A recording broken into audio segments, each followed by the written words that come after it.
आप में से कई लोगों को मनाली की काफ़ी जानकारी होगी, लेकिन आज मैं आपको मनाली के 2 ऐसे फैक्ट बताऊंगा जो आप में से कई लोगों को शायद ही मालूम होंगे। आप में से कई लोगों ने अमरनाथ के बाबा बर्फानी शिवलिंग के बारे में तो ज़रूर सुना ही होगा, बट क्या आप जानते हैं ठीक ऐसा ही बर्फानी शिवलिंग मनाली में भी है, जहाँ पर श्री हनुमान जी की माता जी देवी अंजना ने इस शिवलिंग के सामने ध्यान किया था और लॉर्ड शिवा द्वारा आशीर्वाद प्राप्त किया था। तो रात को 9 बजे मनाली पहुंचने के बाद हमारी सुबह होती है कुछ इस तरह।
लगभग 220 किलोमीटर की राइड के बाद मैं लेता हूं एक सुकून भरी मसाज और फिर हम निकल जाते हैं मनाली की गलियों में इसे और करीब से देखने के लिए।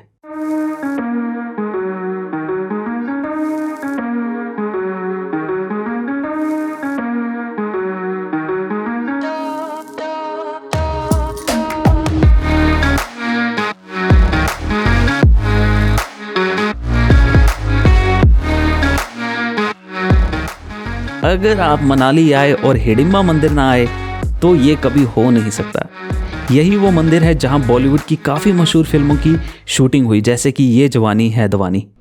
रही फिल्मों की बात, लेकिन इस मंदिर के बनने की भी एक कहानी है। वैसे तो ये मंदिर लगभग 1553 सेंचुरी में महाराजा बहादुर सिंह द्वारा बनाया गया था। यह मंदिर एक गुफा के चारों तरफ बनाया गया है, जहाँ पर हिडिंबा देवी ने ध्यान किया था।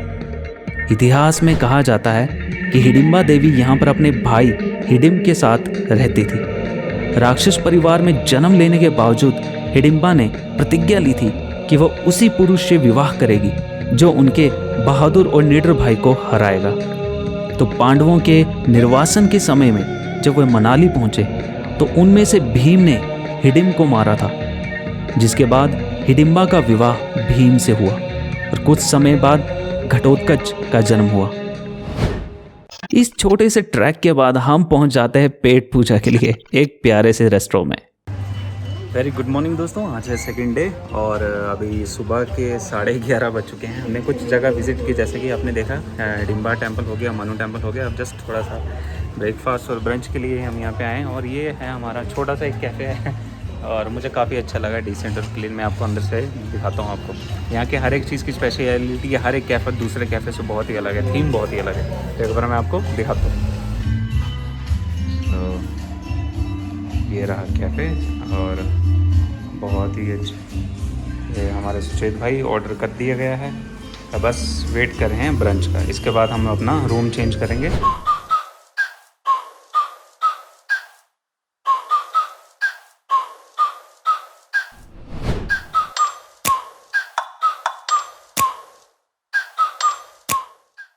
इन सब बातों में मैं आपको अपना रूम दिखाना तो भूल ही गया, जो कि हमने बदल लिया था। सो फाइनली हम एक बार फिर से दूसरे होटल में आए हैं और इस बार हमें ये रूम मिला है। काफ़ी डिसेंट सा रूम है और सेम प्राइस का है, जो प्राइस वहाँ पे था वही सेम प्राइस यहाँ पे है। अच्छी बात ये है, थोड़ा ठीक है पहले से काफ़ी अच्छा है। थोड़ा सा हमने सामान यहाँ पे रख दिया है और सबसे बेस्ट पॉइंट ये है इस होटल से, ये देखो गाइस जो व्यू है सामने का, ये है पैसा वसूल करने वाला इसे बोलेंगे यार व्यू। ये है असली मजा। और देखो मैं कैसा लग रहा हूँ यार, वाह। और पूछा देख बादल टूट रहे हैं। हाँ बिल्कुल बिल्कुल, हर जगह ये। वैसे तो हम देख एप्पल भी लगे हुए हैं। अरे हाँ, नहीं नहीं, नाशपाती अबे है। वो क्या लगा है? अरे हाँ, वही ये सच में, ये देखो एप्पल भी लगे हैं भाई। मैंने आज फर्स्ट टाइम देखा लाइफ में ऐसे सेब लगा हुआ पेड़। हाँ यार, नीचे पड़े हुए हैं।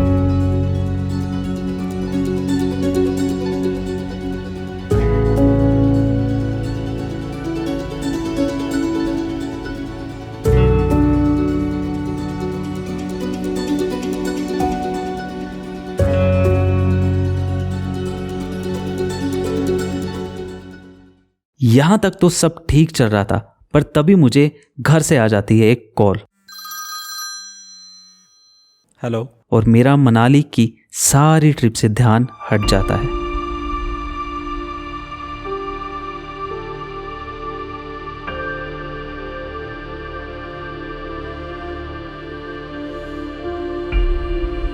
हम सभी की लाइफ में कभी कभी कुछ मुसीबतें आ जाती हैं, तो हमें किसी न किसी सहारे की ज़रूरत पड़ती है। लेकिन इस ट्रिप में मैं अपनी प्रॉब्लम किसी से शेयर नहीं कर पाया, मगर सिर्फ एक दोस्त सुचेत ने मेरा चेहरा पढ़ लिया और समझ गया कि कुछ तो गड़बड़ है। ना ही मेरा मन मनाली घूमने का कर रहा था, बस मन किया कि खुद को इसी कमरे में बंद कर लूं और किसी से बात ना करूं। यहाँ तक कि मैंने सुचेत से मनाली ट्रिप को ख़त्म करने के लिए भी कह दिया था। इन सब बातों को सुनकर सुचेत ने मुझसे एक अंतिम में संस्कृत का श्लोक सुनाया, जिसमें था माँ तज्य, डू नॉट गिव अप। जिस वजह से हम यहाँ आए थे वो उसे ज़रूर पूरा करना चाहता था। तो इस छोटे से सपने को पूरा करने के लिए हम दोबारा पूरे जोश के साथ निकल पड़ते हैं अटल टनल।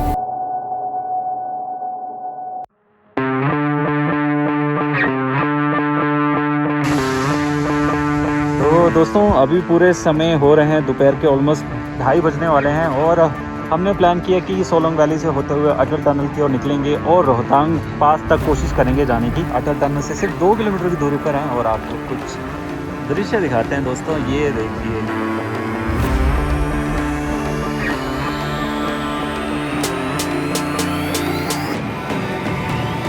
बहुत ही आगे, और वो देखो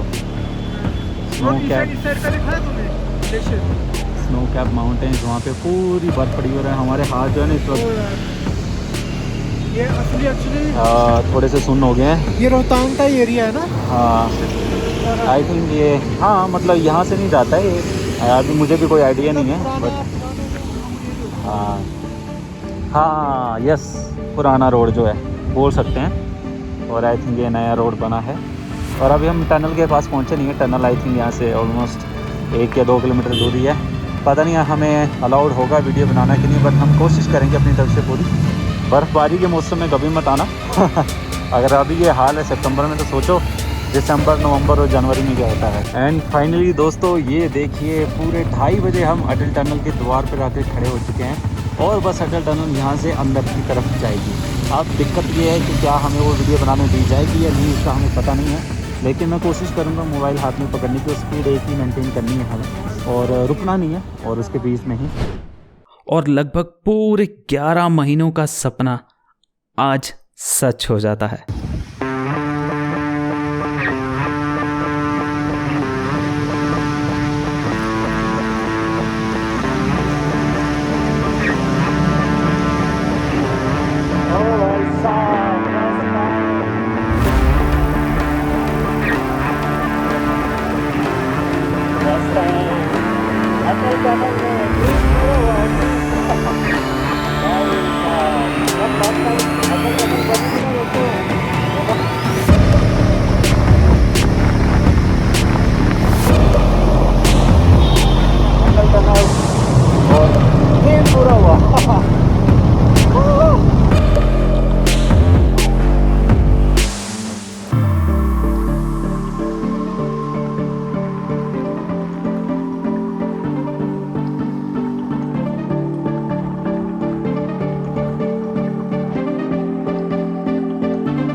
एंड फाइनली गाइस तो ये रहा इसका एंड।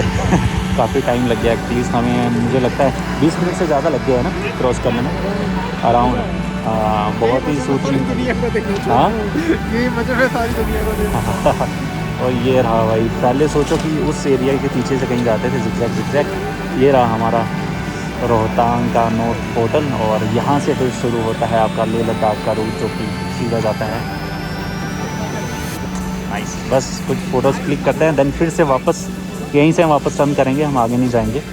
इससे आगे कुछ काफ़ी डेंजरस रोड है तो हम यहीं से वापस टर्न कर जाएंगे। ये हमारा लास्ट पॉइंट था यहाँ का।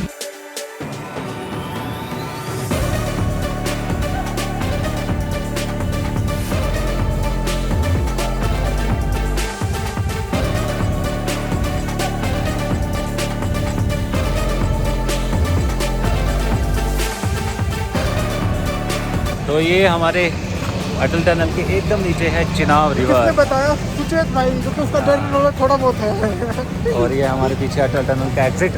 और अब ये बोल रहा है कि सिसु नाम की कोई अलग लोकेशन है, वहाँ पे जाने के लिए बोल रहा है, जो कि यहाँ से करीब 8 किलोमीटर दूर है। 7 किलोमीटर कितने मिनट लगेंगे? मतलब 15-20 मिनट लग जाएंगे यार। एक तो ना बारिश में थोड़ा गड़बड़ कर दिया है, ये जैकेट जूकेट डाल के जाना पड़ रहा है बारिश की वजह से थोड़ा सा। बट चलो मौसम थोड़ा सा हमारा साथ है। लेंगे शिलाजीत लेंगे। 20 लोग मिल गए दिन के आज, वही शिलाजीत। चलिए मिलते हैं रास्ते में। अभी पूरे दोपहर के 3 बज रहे हैं। सुचेत थोड़ा पीछे रह गया है। आई थिंक वो उसकी स्कूटी का जो नंबर है वो हिमाचल का नहीं है, दिल्ली का है। सो इसलिए हिमाचल के बाहर के गाड़ियों को रोका जा रहा है चेकिंग के लिए, नॉर्मल चेकिंग के लिए। हाँ, और हल्की हल्की बारिश पड़ रही है, बस भगवान रास्ता बनाए रखना सही। ये रही चिनाब रिवर, और ये रहा हमारा खूबसूरत रोहतांग वैली का रोड।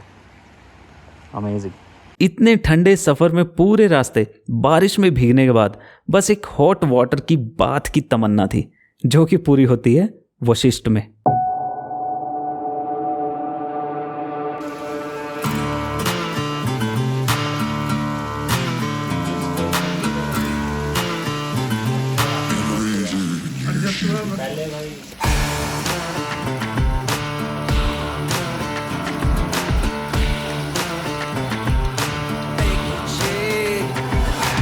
वशिष्ठ मंदिर एक ऐसा मंदिर है जो कि समुद्र तल से लगभग 6730 फीट की ऊंचाई पर है, जो कि सल्फेट के गर्म पानी की वजह से फेमस है।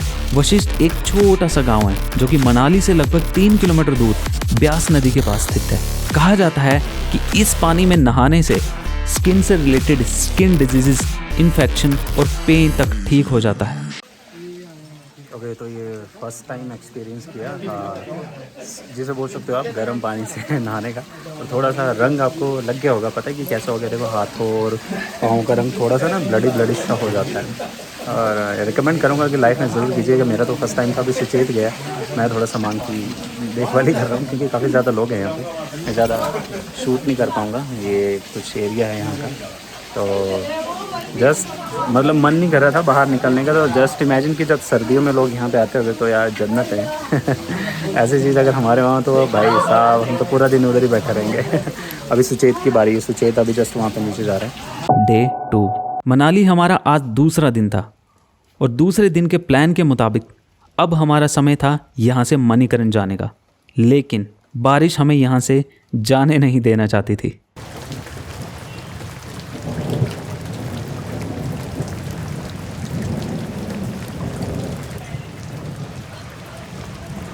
वेरी गुड मॉर्निंग सभी को, बहुत बहुत ज़्यादा मनाली से। और आज है संडे।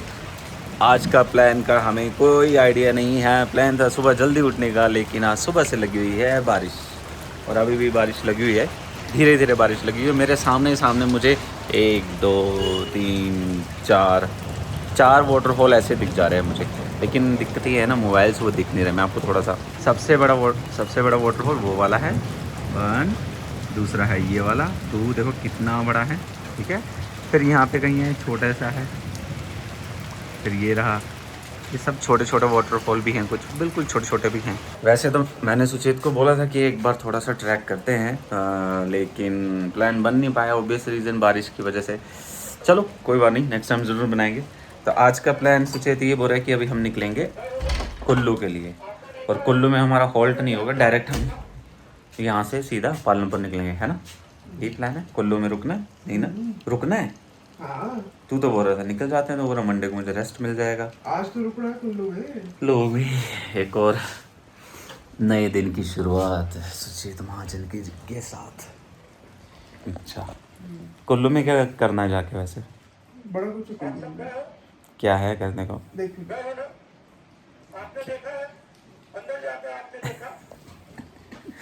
चलो गाइस थोड़ा सा फ्रेश हो जाते हैं, देन फिर मिलते हैं। And here we go. क्या करें भाई, पोंचो लेने के लिए जाना पड़ रहा है, लेकिन यहाँ पे ज़्यादा से शॉप अभी तक खुली नहीं है। रात को कुछ ज़्यादा ही हैंगओवर हो गया था लोगों का।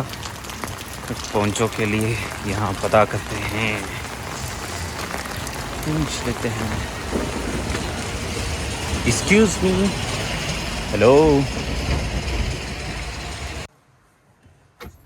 तो इसकी हमें सख्त आवश्यकता थी बाइक राइडिंग के लिए, तो अभी ये एक लिया है, एक और लिए जा रहे हैं, 2। अच्छा ये पैक्ड आ रहे हैं। ओह ये सही है। बट हम भी हार मानने वालों में से नहीं हैं, और पूरे 1 घंटे बारिश में बाइक चलाने के बाद हम पहुंच जाते हैं मणिकरण।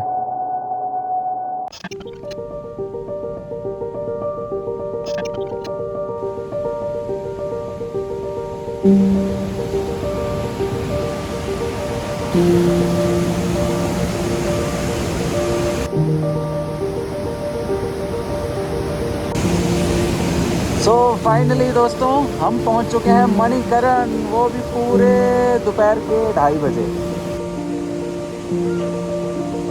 चल यार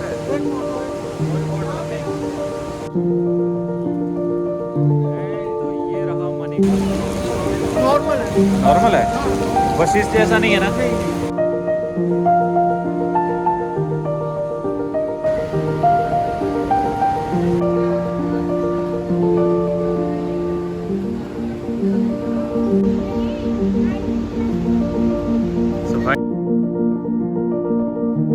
मणिकरण जो कि बहुत फेमस है यहाँ के हॉट स्प्रिंग वाटर की वजह से।